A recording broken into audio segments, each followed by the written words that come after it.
All right, here we are. An impromptu, an improvisational, or just a wild hair up my ass and I felt like doing it. I don't care. Take your pick. Eric Bischoff here with another 83weeks.com exclusive preview of what we're going to be doing tomorrow over at Wise Choices. What will end up being a 3-part series on the topic. So before I get going, because this is just a preview, let me give you an idea of what started my idea to break all this shit down. Can we take a look, Super Dave, of Mr. Alvarez? But where is a thread that connects all of these shows, that makes you want to tune into the next show? The big cliffhanger to lead you to Collision. A Dynamite cliffhanger leads you to the next Dynamite, or a Dynamite 3 weeks down the road. It doesn't lead you to Collision. A Collision cliffhanger doesn't lead you to Dynamite. It's like, there's so many things going wrong here in the middle of a, like, everything's okay. Does that make sense?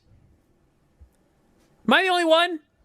Does anybody know what I'm talking about here? No, I get it. Yes, when a match and a good show ends, you should be not just that was a good match, but also I can't wait to see what happens. Yeah, what's next? And the two questions you almost never ask about AEW matches are, what happens next? And I don't know if it's a question, but man, that was a satisfying payoff to a long-term storyline or an exciting chapter in the storyline or something. Stuff just happens. Yes, when every show is a great self-contained show, there's no incentive to watch another show unless you just want to watch great wrestling that night. Could you have skipped this Collision and missed nothing? Is that not funny? Listening to Alvarez saying, is there anybody out there? Does anybody agree? Fucking father, you've been listening to me and others sing that song for almost 3 years from now, or 3 years ago. Trust me, you probably won't be hearing it 3 years from now. But for the last 2.5, 3 years, not just me, there are others. Jim Cornette, for example. Dutch Mantel, for example. And there are others, many of whom don't have podcasts, who have been saying the same thing. It's creative, or lack thereof in this case. But what's interesting to me, in addition to the fact that Alvarez just like all of a sudden discovered it's about creative, it's about storylines. And Alvarez, although he didn't use the word, he's talking very specifically about episodic television. Sound familiar? Episodic television. I don't know if you've been listening to me on 83 Weeks, or if you've been listening to Jim Cornette, or if you've been listening to a multitude of others who all agree. Bully Ray, for example, over on Busted Open, Sirius XM. Everybody's talking about the same thing. And for the last 2.5, 3 years, Alvarez, his partner Dave Meltzer, or anybody else who's writing about wrestling and acting as a surrogate for AEW has criticized us for being irrelevant, or Dave Meltzer's favors, oh, they don't even watch the show. If they watch the show, they know there were storylines. Or better yet, and I'm going to save this one for tomorrow. There's a lot of things I'm going to do tomorrow. In fact, one of the things we're going to do tomorrow to show the absolute public need for what I'm about to do. This isn't just going to be a YouTube show, ladies and gentlemen. This is going to be a freaking public service. I am going to provide you, wrestling fans around the world watching here, I'm going to provide a public service on my own time. Not getting a check, Dax. No one's paying me to do it, Dax Harwood. Doing it because I feel the calling.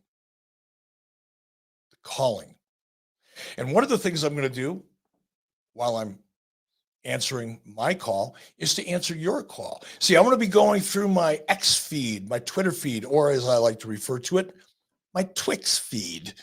And I'm going to be picking out the comments germane to this issue.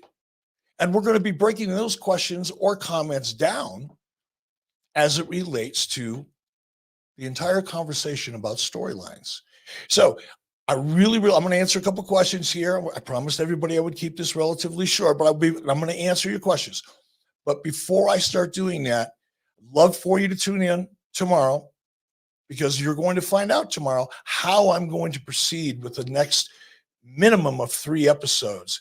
and how we're going to talk about story in general.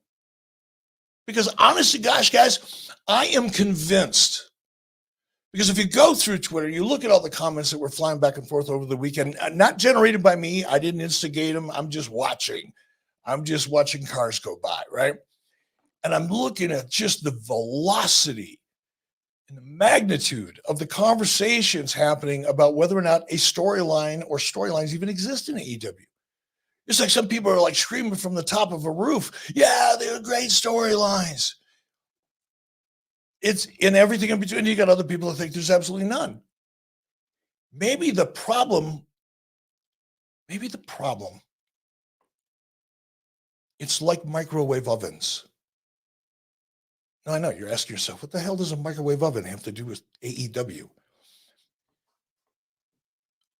Maybe it's kind of like this. And I said this to everybody that's a member over at 83 Weeks here on YouTube. Sent you guys a video last night. This is where the idea popped in my head. Well, I'm doing a video exclusively for members. I try to do that at least every day, not every day, every other day at the very least, sometimes more often than that. But in the course of just checking in with everybody, sitting out on my deck, loving life, looking at the cows in my neighbor's pasture, and it got me thinking. And then as I'm thinking and I'm actually talking on my phone, videotaping it, I had this idea. So we're gonna really talk about story, but we're gonna do it in a little different way. And I think, if nothing else, all you people out there, including you, Dave Meltzer, and your little buddy BRYAN ALVEREZ, if you think that whether it's me or Bully or Jim Cornette or anybody else, screaming at the clouds because we're old men and the business has passed us by, we're no longer relevant, we don't really watch the show, you may learn something. At least you'll learn where, from my point of view at least, where I'm coming from. Boom. So that's tomorrow. Subscribe, because I don't even know what time we're doing it. We'll figure it out tomorrow. So subscribe, hit notifications. Let your friends and family know. Because as I'm providing a public service, so too can you. Provide that public service by telling your friends and family about what we're going to do tomorrow right here on YouTube. Okay, let's get to some questions. Super Dave, let's have some fun. Because these things always get me jacked up whenever we start doing these. It's like a rush of adrenaline. What do we got? Nolan Hay. Hey, Eric, do you think Curt Hennig could have been a top star in WCW if he went in 1988, right after his AWA run, instead of WWF? Nolan, super good question. And I'll tell you why. Because everybody thinks there are ways to the very, very top, or there were ways to the very, very, very top without necessarily passing through WWE. And I disagree. And I think Chris Jericho, in fact, would agree with what I'm about to say, because you have to have experienced the style, the presentation preferred at the time by Vince McMahon. You can criticize him all you want for anything outside of the business, but you cannot criticize that man for how he built this industry. If you do, we've got nothing to talk about.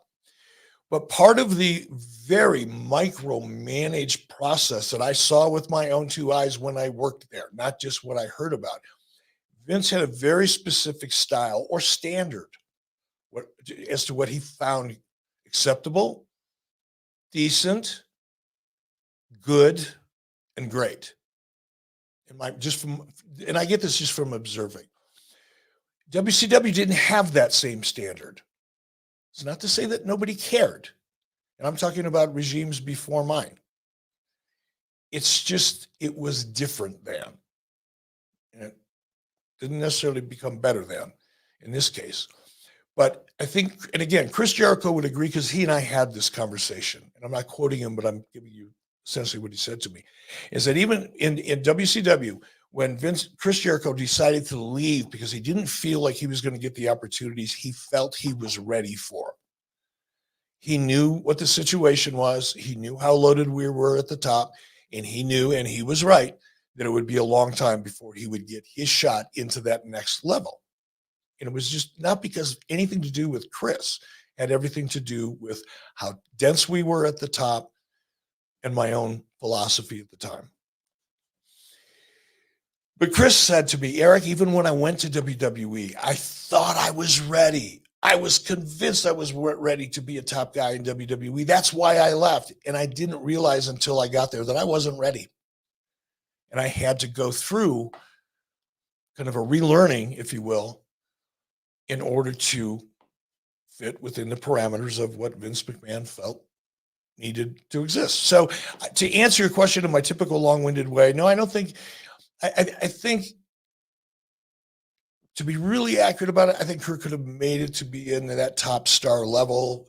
Could he have been the face of WCW like Ric Flair? I don't think so. I don't think anybody could have replaced Ric Flair at that time in that role, and even Sting to a large degree, but certainly in the top 5 without ever having stepped into WWE. But the real question for me is, could Kurt have ever gotten as good as he was? Could he have ever become as big a star as he did become without having gone through the WWE? And I think my answer to that, if I'm really being honest, is no. But I really applaud that question because it's a good question and I appreciate it. Thank you. All right. Any more? Jay from Windy City. Eric, non-related, but what was it like working with AJ in TNA? Oh, I love this already. How much has he evolved over the years as a performer in WWE is so admirable.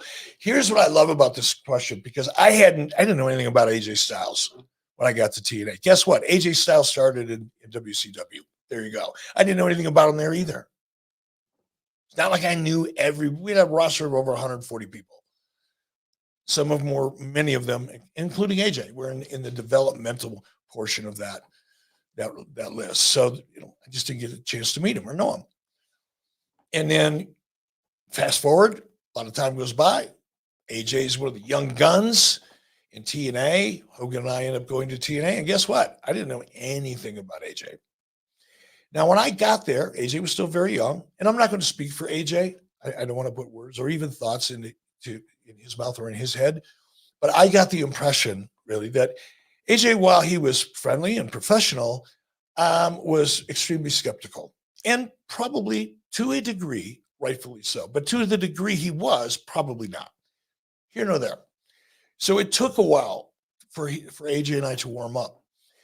And we started warming up pretty good. It was starting to get pretty fun to be around him, and we'd stop and joke and have casual conversations, about various things. It got to be more friendly and social backstage. And then came the infamous, what was her name? The chick that presumably AJ was going to have an affair with and cheat on his wife, and Dixie Carter got involved. I can't remember it. Claire, the Claire storyline. So just about the time, this is funny now thinking about it. Just about the time AJ and I are kind of warming up to each other, and AJ's feeling a little comfortable around me. He doesn't think I'm going to come in and turn his world upside down. Hey, AJ, come here. I got an idea. We're going to do this storyline and Claire, and people are going to think you're having an affair, and then Dixie, because you've really got a thing for Dixie, and Dixie's kind of really got a thing. So it turned into a complete soap opera, right? Absolutely 180 degrees the opposite of the kind of thing that AJ felt comfortable with, because AJ was like, oh, it's the match. And as athletic as he was and as great as he was, even early on, you can understand why. And that was his approach to the industry at that time. And now I'm coming along with, like, I just stole a chapter out of somebody's B-movie script and said, here's what we're going to do. Now, here's where I really, really started respecting AJ. Whole new level of respect. Because he's a great human being. He's an amazing father. He's an amazing husband. He's a strong, proud Christian. He's a good person. And now I'm asking him to do something that is 180 degrees from his real personality. Guess what? That means he's going to have to act. Guess what? He's never done before. So it takes it takes a lot of courage. Different kind of courage, but it takes a lot of courage to attempt to do that on national television when you've never done it before. And I thought I fully anticipated AJ to resist this, to put up a fight, to try to talk me out of it. He did the opposite, really. I'm not going to say he jumped all over it and was excited about it. That's not true. But he also didn't resist it. He immediately went into, how do I do this? How do I do the best job with this I can do? Because that's what they're asking me to do. When a talent takes that approach to an idea, my level of respect shoots through the roof. And you can judge that storyline or the validity or the stupidity of it any way you want. I don't care. That's not why I brought it up. I brought it up because whether or not that storyline was really successful in any measurable way, what it did do is it gave AJ an insight as to how to develop his character beyond that milquetoast, white bread babyface. It's a great athlete. He's going to provide an exciting, dynamic match, and he's going to be able to do things better, crisper, faster, higher than anybody else can do. And that's cool as shit. But now he understands, or is beginning to understand at this point, I think as a result of this Claire experience, what it takes to become a different version of your character, your real personality and your real character. How do you do that? So I'm sure once he got to WWE, that became more of a commonplace request or part of the whole process. But I loved watching AJ go through that. I loved the way he, I won't say embraced it, but accepted it and then tried to own it and become as good at it as he could. He gave 100% to something he wasn't convinced was a good idea, but he didn't question the validity of the idea. He questions his ability to make it as good as he could. And if you don't trust somebody like that, particularly in any industry, but particularly in the wrestling industry, especially someone as young as AJ was at the time, then stay away from the wrestling business. All right, I'm sorry this took so long, but that was such a cool question. I had to answer it with my heart. Okay, what do we got? Spready Roosevelt. Take your pick. SmackDown. A week back fan, an ad for the Iron Claw movie promoting the HBO Max app as well. Is that a warning flag that WBD would run ads on AEW's rival? No. Don't go down that rabbit hole. You know, the very surface of all the gunk you read, whether it's in the trades or the dirt sheets or even on legitimate sites that I check into, right? Dave Scheer, Mike Johnson over PW Insider, Sean Ross Sapp. You can think whatever you want to think about them individually, but I know from personal, professional experience, in some cases going back 30 years, that these individuals at least make an attempt to get it right. So think what you want about them, have your own opinions, but don't question their integrity as it relates to reporting on the wrestling industry. But you can read all you want there. Here's what happens, man. It's a media buy. It's a corporate media buy. You know what media buyers are? They're kind of a cooler version of an accountant. It's all about numbers and math. It's not about brand relationships or politics or any of that. It's really about how do they get the biggest bang? They, in this case, being, the Max app. They want to get maximum return on their investment. Their investment in this case is their ad dollars. They're going to go wherever their audience is, regardless of wrestling politics. So don't read anything into that. You'd be taking yourself in the wrong direction if you do. Thank you for the question now. I appreciate intelligent questions. This checked the box, and I appreciate you, Spready Roosevelt. Take your pick. All right, a couple more, and then we're going to go because I promised everybody I would keep this short. Here I go again. I'm 20 minutes into a 15-minute show. Boy, and you know what's going to happen. I'm going to end up staying long anyway. Hey, Eric, love the show. How do you think the Monday Night Wars would have played out if the two shows weren't competing directly on Monday night? Bam! Swovey 5. That's an awesome question because it is germane to so many of the things I've been talking about that are absolutely fundamentally wrong at the very base of the foundation or the tip of the corporate food chain. Take your pick. Because first, let me ask the question, then I'll tell you why the parallel. It wouldn't have worked as well because the competition, the rivalry, the Coke versus Pepsi, the Minnesota Vikings versus the Chicago Bears, I don't know, take your pick. Rivalries create interest. Rivalries create story. Rivalries create passion, emotion, drama, conflict. Kinds of crazy shit on Twitter. So yeah, head-to-head is one of the reasons Nitro became successful. I question whether it would have ever been successful for as long as it was, even though as long as it was relatively short in wrestling terms, not in TV terms. In TV terms, it was a huge success. But in terms of wrestling terms, it was short lifespan. But wow, what a lifespan it was. It's kind of like, it's not how long you live, it's how long you live great, right? But I don't believe that Nitro would have been nearly the success it became without the element, the drama, the story, the conflict that being head-to-head created. Now, let's go over here and talk about why this is at the foundation of everything that's fucked up about AEW.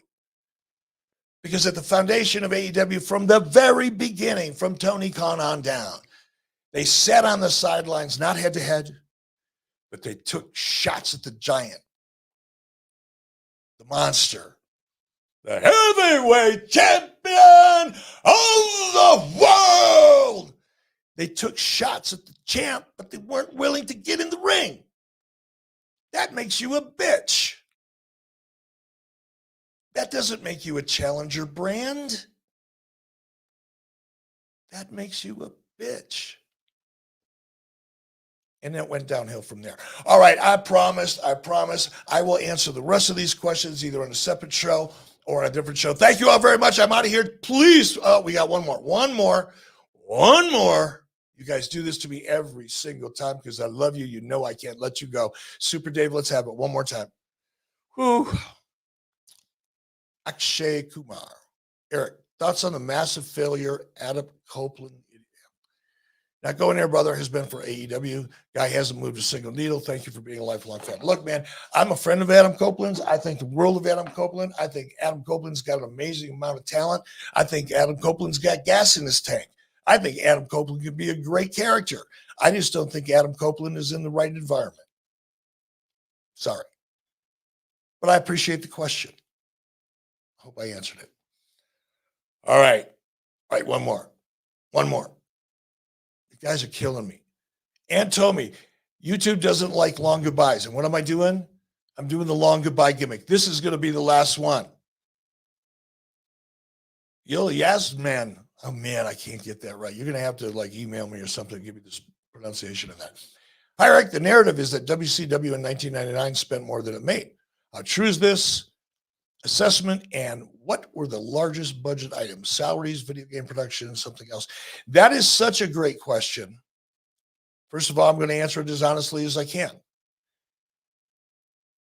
The numbers, the final accounting for what you saw that represented WCW in 1999 was the result of a tremendous amount of restructuring expenses using an intercompany allocation formula that was considered generally accepted accounting principles, or GAAP, if you're in the finance world. They did not, in my humble opinion, represent anything actual in terms of what was going on in 1999, because there was, in my opinion, incentive and motivation by others at the executive level in Turner Broadcasting to dump WCW, which is why I want you all to make a note when you see the new Dark Side of the Ring episode, Who Killed WCW, produced by The Rock, $7 production, Brian Gewirtz, Evan Husney, his partner. This is going to be different than anything that you've seen before. all the bullshit narrative from the dirtbags like Dave Meltzer and BRYAN ALVEREZ and everybody that is of that ilk. Tune in. It'll be a little different. All right. Boom. That's it. Thank you guys very much. I am out. We will see you tomorrow. Hit notifications. Wise choices. We're going to bust some storyline shit wide open. See you guys. Thank you very much. I'm out of here.